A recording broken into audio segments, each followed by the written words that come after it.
Votre attention s'il vous plaît. Cet élément est en français. Contactez-nous pour savoir s'il est aussi disponible en la langue de votre préférence. Veuillez aussi noter qu'il est en audio uniquement. Dépourvu de ce fait d'image originaire.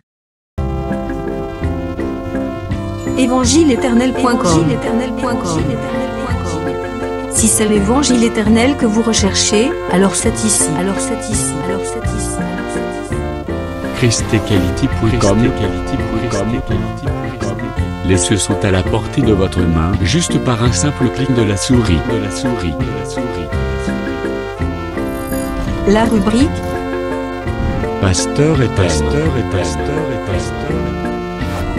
vous présente aujourd'hui l'homme de Dieu, le bien-aimé, l'apôtre Blanchard Ingela, ministre de l'Évangile éternel.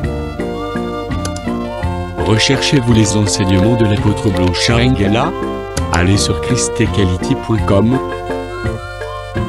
ou sur evangileeternel.com/blancharengala.html. Les enseignements sont disponibles en texte, audio et vidéo. Surtout, ne partez point sans souscrire à l'une de nos chaînes YouTube qui correspond à votre version linguistique. Souscrivez s'il vous plaît. Bonne édification au nom de notre commun Seigneur et Dieu Jésus-Christ. Que la paix, la grâce et la miséricorde éternelle soient votre partage au nom de notre Seigneur Jésus-Christ. Bien-aimés dans le Seigneur, comme promis, nous allons passer du temps dans la parole de Dieu à travers ce que nous appelons une campagne de sensibilisation. Nous allons sensibiliser par le Saint-Esprit les enfants de Dieu, le peuple de Dieu, par rapport à la parole de Dieu qui déclare, je suis dans le livre de Matthieu, chapitre 13, le verset 15e. Jésus-Christ a fait une remarque sur le peuple de Dieu. Il est écrit, car le cœur de ces peuples est devenu insensible. Jésus-Christ se retrouvait devant un peuple insensible. Et la même chose est arrivée aussi dans le ministère de notre bien-aimé frère Paul. Je crois que je suis dans le livre des Actes des Apôtres, chapitre 28, à partir du verset 27e. Il s'est aussi retrouvé devant un peuple ayant un même sentiment, c'est-à-dire un peuple au cœur insensible par rapport à la parole de Dieu. Je reprends la lecture de Matthieu chapitre 13, le verset 15. Le cœur de ces peuples est devenu insensible. Ils ont endurci leurs oreilles et ils ont fermé leurs yeux, de peur qu'ils ne voient de leurs yeux, qu'ils n'entendent de leurs oreilles, qu'ils ne comprennent de leur cœur, qu'ils ne se convertissent et que je ne le guérisse. Pourquoi je parle de la campagne de sensibilisation? Sensibiliser, c'est le contraire. Il y a un mot sensible qui est le contraire de mot insensible. C'est-à-dire, devant un peuple insensible, au cœur insensible, il leur faut un message de sensibilisation. C'est-à-dire, transformer le cœur devenu insensible à un cœur sensible par rapport à la parole de Dieu. Parce que nous avons compris que lorsque le cœur devient insensible, les yeux deviennent fermés, les oreilles bouchées, la conversion est loin. Pourquoi? Parce qu'on a un cœur insensible. Et finalement, la guérison aussi ne peut se manifester. Alors, il ne peut avoir guérison que lorsque le cœur devient sensible. C'est pourquoi, par le Saint-Esprit, il nous a été donné le devoir, le travail d'apporter un message qui puisse sensibiliser le cœur du peuple, le cœur des enfants de Dieu. Que la paix, la grâce et la miséricorde de Dieu soient avec vous. Nous allons juste prendre très peu de minutes. Nous avons l'habitude d'enseigner pendant des longs moments. Donc là, nous allons juste prendre un petit message de sensibilisation. Aujourd'hui, où le thème de ces messages de sensibilisation sera la guerre des lettres. C'est-à-dire, nous allons comprendre les Écritures qu'il y a une certaine guerre des lettres au pluriel. Que la paix, la grâce et la miséricorde de Dieu soient avec vous.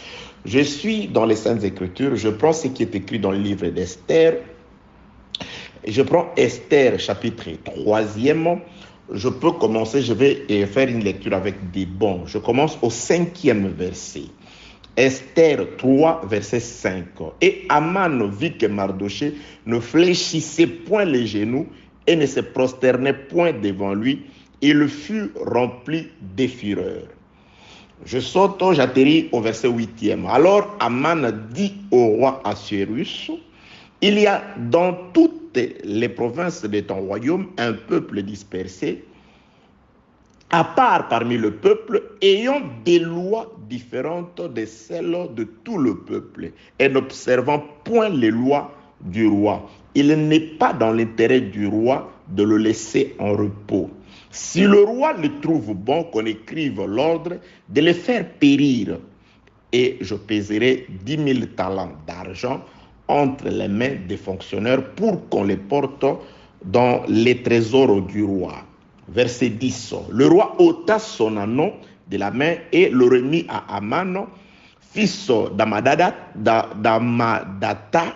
l'Agagite, ennemi des Juifs. Et le roi dit à Aman, l'argent t'est donné. Et ce peuple aussi, faisons ce que tu veux. Je saute, j'arrive dans le livre d'Esther toujours, je vais aller jusqu'au 8e chapitre. Esther, chapitre 8e, je commence au verset 5e. Je commence au verset 4e. Le roi tendit les sceptres d'or à Esther, qui se releva et resta debout devant le roi. Elle dit alors, c'est-à-dire Esther dit alors, si le roi le trouve bon et si je trouvais grâce devant lui, et si la chose paraît convenable au roi, et si je suis agréable à ses yeux, qu'on écrive pour révoquer les lettres conçues par Aman, fils d'Amedata, l'Agagite, et écrites par lui dans le but de faire périr les Juifs qui sont dans toutes les provinces du roi. Car comment pourrais-je voir les malheurs qui atteindraient mon peuple et comment pourrais-je voir la destruction de ma race? Le roi Assuérus dit à la reine Esther et au juif Mardochée, voici j'ai donné à Esther la maison d'Aman et il a été pendu au bois pour avoir étendu la main contre les Juifs. Écrivez donc en votre faveur, écrivez donc en faveur des Juifs comme il vous plaira au nom du roi et scellez avec l'anneau du roi, car une lettre écrite au nom du roi et scellée avec l'anneau du roi ne peut être révoquée. Que la paix, la grâce et la miséricorde de Dieu soient avec vous. Bien-aimés dans le Seigneur, je voudrais par le Saint-Esprit que la puissance de Dieu, que la lumière de Dieu puisse nous éclairer. Que la grâce de Dieu puisse non seulement me saisir, mais te saisir aussi. Je voudrais par la grâce du Seigneur, que la même ardeur par laquelle le Saint-Esprit m'a convaincu, le Saint-Esprit m'a révélé ces messages, que cela puisse aussi être la même ardeur avec laquelle tu vas recevoir ces messages. Je voudrais par le Saint-Esprit que Dieu qui m'a aidé à comprendre, à saisir sa volonté à travers ce qui est écrit dans les passages des Écritures qu'il nous a disposés, que ce Dieu t'aide aussi à comprendre sa volonté. Que la parole de Dieu puisse vraiment faire son travail, car il est écrit que pendant leur détresse, quand ils les avaient crié, c'était la parole que Dieu avait envoyée et cette parole les avait guéris. C'est pourquoi je voudrais que la guérison te parvienne à travers ce qui va être dit en ces lieux au nom de Jésus-Christ.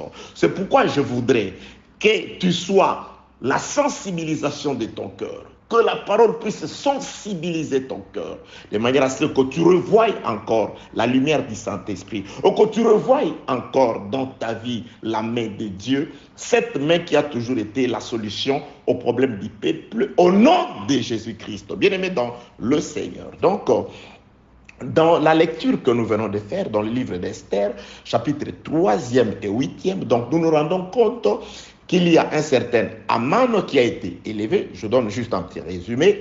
Cet homme ayant été élevé, tout le monde s'agenouillait devant lui. Il y avait un homme, un juif qui s'appelait Mardoché. Alors ce dernier, Mardoché, ne voulait pas, par rapport à la crainte de Dieu, par rapport à la loi de Dieu, il refusait de pouvoir s'agenouiller devant un homme de la terre. Alors cet attachement de Mardoché à la parole de Dieu a fait que tous ceux qui étaient avec lui se sont rendus compte qu'il ne s'agenouillait pas pendant qu'Aman a passé. Et ils ont rapporté cela à Aman qui a été élevé par le roi. Saisi de fureur et de colère, Aman va se présenter devant le roi et il va non seulement accuser Mardoché, donc à cause des actions d'un seul, voilà, tout le peuple juif se retrouve destiné plutôt à la destruction, non parce que ils avaient aussi commis cet acte-là, le même que à Mardoché, mais c'est tout simplement parce qu'ils étaient de la même race, de la même tribu, de la même nation que Aman. Parce que lorsqu'on avait posé à Aman la question, pourquoi plutôt à Mardoché, je ne parle de Mardoché. Lorsqu'on a posé la question à Mardoché, mais pourquoi refuses-tu de t'agenouiller devant Aman? Il n'avait répondu que c'est parce que je suis juif. Il a dit tout simplement, je suis juif, c'est-à-dire il a présenté sa nationalité. Alors cet homme d'Aman qui a été élevé, au lieu de s'attaquer à Mardoché, il dit non, je ne m'attaque pas à un seul, mais je vais m'attaquer à tous ceux de sa race, à tous ceux de sa tribu. Que la paix, la grâce et la miséricorde de Dieu soient avec vous. Donc là, je m'avais résumé, le prophète Ésaïe écrit, c'est à cause de toi qu'on nous met à mort, que nous sommes mis à mort. Bien-aimé, Jésus-Christ avait aussi prophétisé. À cause de moi, les hommes vous haïront. À cause de moi, ils vous excluront des tabernacles. Celui qui a la grâce de Dieu n'est pas attaqué parce qu'il est, je ne sais pas comment, mais la grâce de Dieu n'attire pas seulement la faveur des hommes, mais la grâce de Dieu attire aussi les attaques des hommes du monde. Tout simplement à cause de la grâce. Que la paix, la grâce et la miséricorde de Dieu soient avec vous. Donc je ne voudrais pas m'attarder parce que notre problème c'est d'arriver jusqu'à la guerre de l'être. Ça veut dire quoi? La guerre de l'être.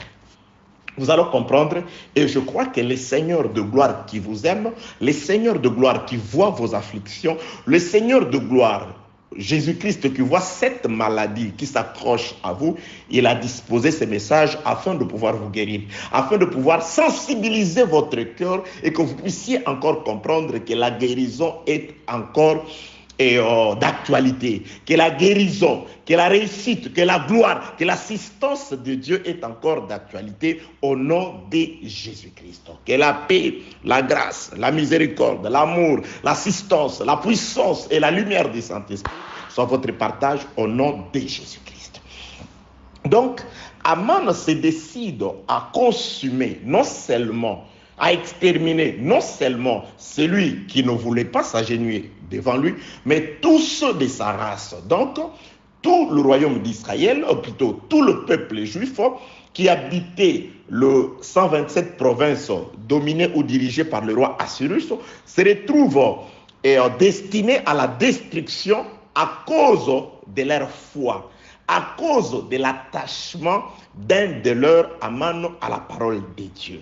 Alors, nous avons sauté, nous sommes arrivés au chapitre 8. Au chapitre 8, entre les chapitres 3 et 8, beaucoup d'événements se sont passés. Entre autres, le roi s'est aperçu de la méchanceté d'Aman. Par la suite, Aman a été lui-même sacrifié, c'est-à-dire il est mort à la place de Mardoché et à la place des Juifs. Alors, la reine s'est présentée devant le roi. Et lorsque la reine se présente devant le roi, la reine Esther va faire une proposition au roi. Ô roi, malgré que Aman est mort. Mais il se passe que avant de mourir, Aman avait écrit une lettre. Et dans cette lettre-là, Aman avait parlé de la destruction. Il avait parlé de la mort de ceux de Maras. Là, c'est l'épouse bien-aimée du roi, la sœur Esther, la reine Esther. Elle n'était pas seule. Elle était accompagnée d'un certain Mardoché qui était son oncle, Mardoché qui était aussi un haut fonctionnaire du roi, pour avoir sauvé la vie du roi. Donc, le roi se trouve devant sa femme et le roi s'était déjà aperçu que cette lettre-là, elle était mal conçue. Elle a été écrite par un homme méchant. La femme du roi, la sœur Esther, se présente devant le roi plutôt, pour lui proposer une proposition décente, une proposition juste, une loi injuste qui destine un peuple innocent à la mort. Donc, la reine Esther demande au roi, en tout cas, roi, cette lettre-là, on doit la révoquer. Le roi commence par dire, ô reine, l'auteur de la lettre, ce méchant Aman, il est mort. Et non seulement qu'il est mort, j'ai confisqué sa maison pour te la donner. Mais je veux vous rappeler quelque chose. Une lettre écrite au nom du roi et scellée de son anneau ne peut être révoquée, bien-aimé. C'est pourquoi dans la suite, nous parlerons de l'irrévocabilité de la lettre écrite au nom du roi et scellée de son anneau. Que la paix, la grâce et la miséricorde de Dieu soient avec vous. Aujourd'hui, c'est le premier jour. Je suis en train de donner un aperçu afin que vous ayez une idée sur ce que nous aurons à dire dans la suite des temps. Ce message, il est exhortatif. Ce message, il est destiné à te réveiller toi, à te secouer toi, à te dire que quel que soit ce qui se passe, il y a toujours une espérance quelque part dans une certaine lettre. Que la paix, la grâce, la miséricorde, la puissance du Saint-Esprit soit ton partage au nom de Jésus-Christ. Bien aimé, la reine se présente pour faire quelque chose de logique, de normal. Roi, cette lettre-là, c'est une très mauvaise lettre. Et elle a été écrite dans un but de pouvoir, par un méchant, dans un but très mesquin de pouvoir exterminer un peuple innocent. Et vous savez que nous sommes innocents. Vous avez même la preuve que cet Aman-là est méchant. Mais il faut revoquer cette lettre-là. Mais le roi dira qu'une lettre écrite au nom du roi et scellée de son anneau, cette lettre-là, quel que soit son contenu, elle ne peut être révoquée. Donc il y a une certaine irrévocabilité. Mais roi, un peuple innocent va périr. Un peuple innocent va mourir. Bien aimé, si vous allez lire dans le livre de Jérémie, chapitre 1er, le verset 18 et 19, vous allez vous rendre compte que le Dieu créateur des choses de la terre, il va appeler un jeune qui s'appelait Jérémie. Il fait beaucoup de promesses à ces jeunes-là. Il dit, voilà, tu es mon serviteur, je t'ai choisi, je t'ai connu. Quand tu étais encore dans le ventre de ta maman, je t'ai mis à part pour me servir. Le verset 18 du livre de Jérémie, chapitre 1er, Dieu dit à Jérémie que je ferai de toi, je t'établirai comme une ville forte au milieu de ce peuple. Donc, Dieu appelle Jérémie, il donne une mission à Jérémie de pouvoir le servir. Et il dit que Jérémie était une ville forte. Mais regarde ce que Dieu dit. Verset 19, Jérémie chapitre 1er, verset 19. Dieu dit, ils te feront la guerre. Mais ce n'est pas possible, Dieu. Toi, tu m'as appelé pour te servir. Mais le chemin, il doit être raboté. Le chemin, il doit être propre. Mais il ne peut pas y avoir d'adversaire parce que c'est toi qui m'as appelé, mon Dieu. Comment tu m'appelles? Comment tu m'établis comme prophète pour Israël et pour les nations? Comment tu m'établis comme serviteur? Comment tu prends tes paroles, tu le mets dans ma bouche? C'est-à-dire, je deviens une représentation de Dieu sur terre. Je deviens une ville de Dieu sur terre. Mais néanmoins, toi, Dieu qui organise toutes choses, tu dis qu'ils me feront la guerre. Bien-aimé dans le Seigneur, je voudrais te dire ceci. Qui que tu sois, quel que soit les degrés de ta foi, quel que soit le degré de la sanctification, quel que soit ce que tu fais, aussi juste que tu sois, sache qu'ils te feront la guerre. La guerre sera là. La guerre viendra. Dieu, le roi Assyrus, il se rend compte que c'est un peuple innocent. Le peuple est innocent, mais ce peuple-là va périr. Le roi révoque la lettre, il dit non, la lettre reste. C'est-à-dire, cette lettre disait qu'un jour a été établi. Lorsque ce jour arrivera, tout le peuple, tous les habitants de ce pays-là, des 127 provinces, devront s'élever pour s'attaquer au peuple juif et les exterminer. C'est-à-dire que c'était une lettre qui donnait la permission à tous les non-juifs de pouvoir s'attaquer aux juifs. Bien-aimés dans les seigneurs, une telle lettre, dans la vie d'un roi aussi juste que le roi Assyrus, mais c'est facile de la révoquer, parce que c'est une loi injuste. Il y a même, comment un adage du monde, je ne sais pas, une loi du monde qui dit qu'à des lois justes, on n'obéit pas. Mais cette loi-là a été écrite en faveur pour les comptes de tous les non-juifs, de manière à ce qu'ils se préparent, que chacun prépare son arme, que chacun prépare son instrument, car le jour J, un jour déterminé, ils s'élèveront pour faire la guerre aux Juifs.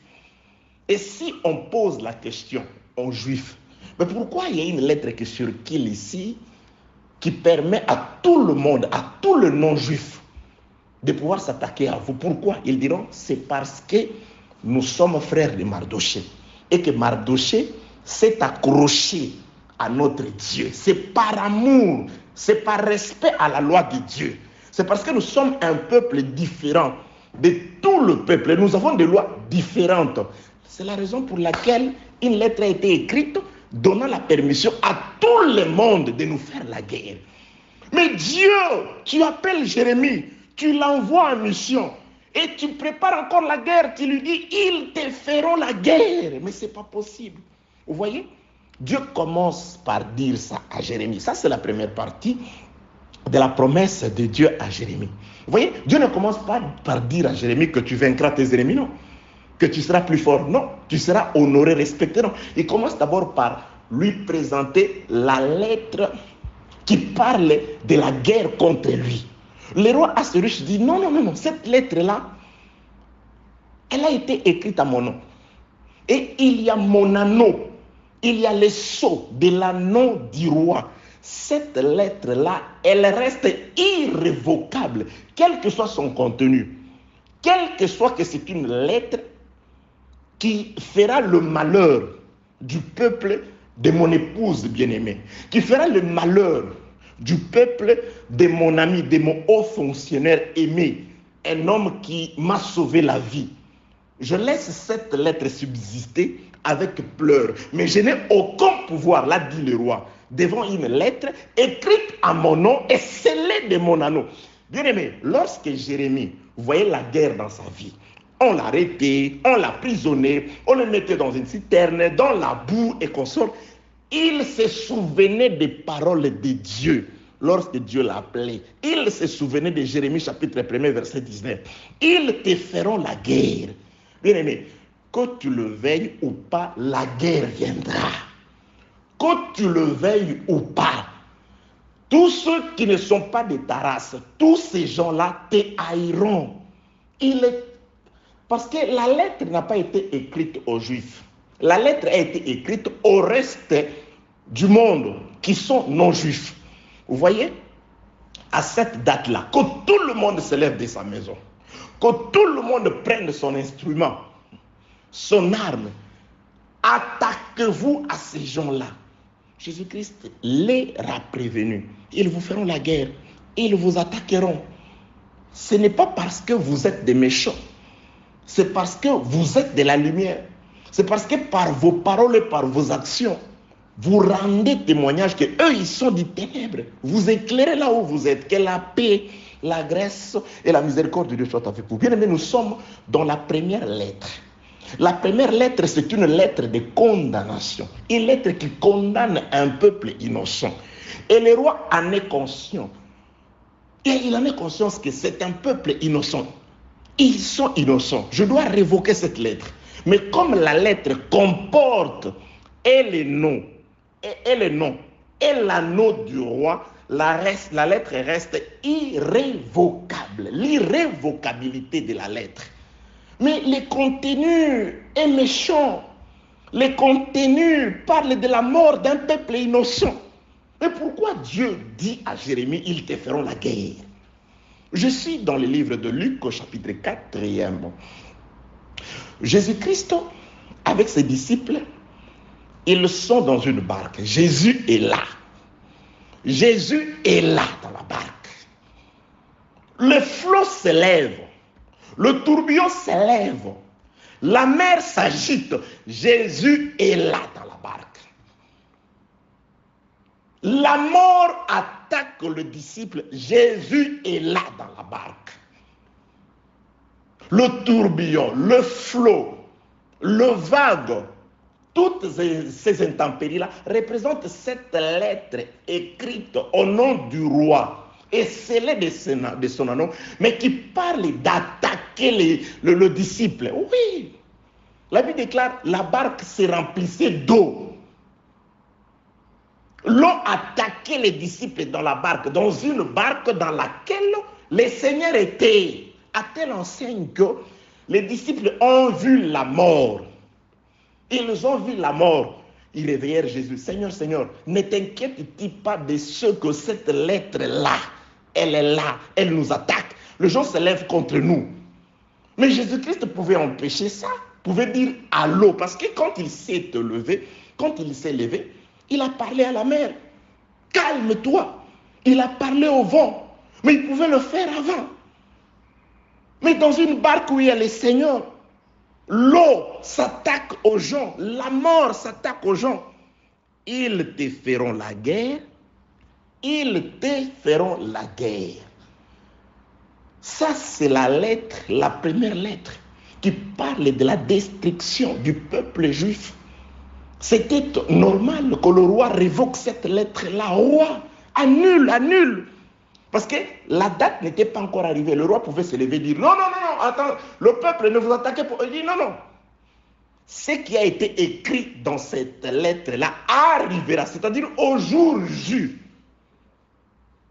À ces jours-là, tout le peuple doit se lever. C'est-à-dire, il y a des lettres qui sont irrévocables. Ils te feront la guerre. Ils doivent te faire la guerre. Bien-aimé dans le Seigneur, je voudrais te sensibiliser. Je voudrais te dire ceci. Ce qui t'arrive, ça ne veut pas toujours dire que Dieu est absent.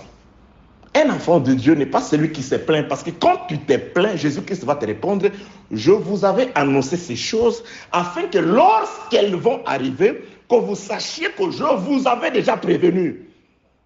Nous sommes prévenus. Nous avons déjà été prévenus qu'ils doivent nous faire la guerre. Ils doivent nous faire la guerre. C'est pourquoi, pour finir ici, je ne devais pas dépasser les 25 minutes normalement. Pour finir ici, je vous dis ceci. Lorsque le roi autorise à ce que cette lettre-là soit exécutée parce qu'elle comporte et son nom et son sceau, mais le peuple était là. Le roi dit, ok, je vais permettre à ce qu'il soit écrit une seconde lettre. La première lettre a été adressée au reste, aux non-juifs, pour s'attaquer aux juifs.